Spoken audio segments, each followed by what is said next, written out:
मित्रांनो, 1947ला भारत आणि पाकिस्तान हे दोन्ही देश एकाच वेळेला स्वतंत्र झाले. दोघांची सुरुवात शून्यातून झाली होती.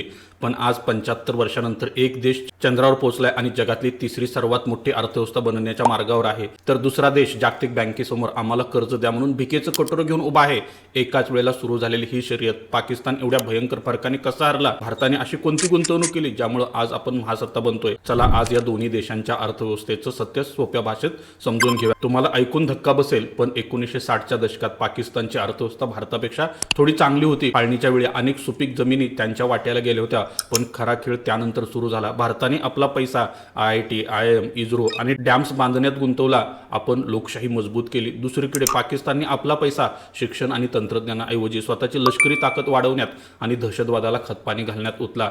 पाकिस्तानमध्ये लोकशाहीपेक्षा लष्करशाह जास्त वेळ सत्तेत राहिले. आज 75 वर्षानंतर या चुकीच्या गुंतवणुकीचा रिझल्ट बघा. आज भारताची अर्थव्यवस्था $4 ट्रिलियन पुढे गेले, तर पाकिस्तानची अर्थव्यवस्था जेमतेम $350 अब्ज मध्येच अडकले.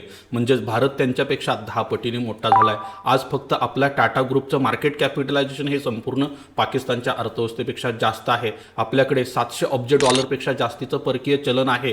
त्यांच्याकडे फक्त काही आठवड्यात आयात खर्च भागेल एवढंच परदेशी चलन उरलं आहे. भारत आज जगातला सर्वात मोठा IT आणि सॉफ्टवेअर एक्सपोर्टर देश बनला. जगातील मोठ्या कंपन्यांचे CEO भारतीयच आहेत.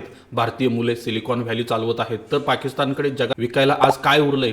कर्ज फेडण्यासाठी त्यांना आता स्वतःकडची गाढवे चीनला विकावी लागत आहेत. जेव्हा तुम्ही शिक्षणापेक्षा शस्त्राला जास्त महत्त्व देता, तेव्हा तुमच्या अर्थव्यवस्थेचा अंत असाच होतो. थोडक्यात सांगायचं तर कंपाऊंडिंग फक्त पैशात होत नाही, चांगल्या आणि वाईट कर्माचंही होतं. भारताने चांगल्या कर्मांची गुंतवणूक केली, ज्याचं फळ आज आपण भोगतोय. आणि तुम्हाला आजची माहिती आवडली असेल तर नक्की आपल्या YouTube चॅनलला लगेच सबस्क्राईब करा. Investments in securities market are subject to market risks. Read all the related documents carefully before investing.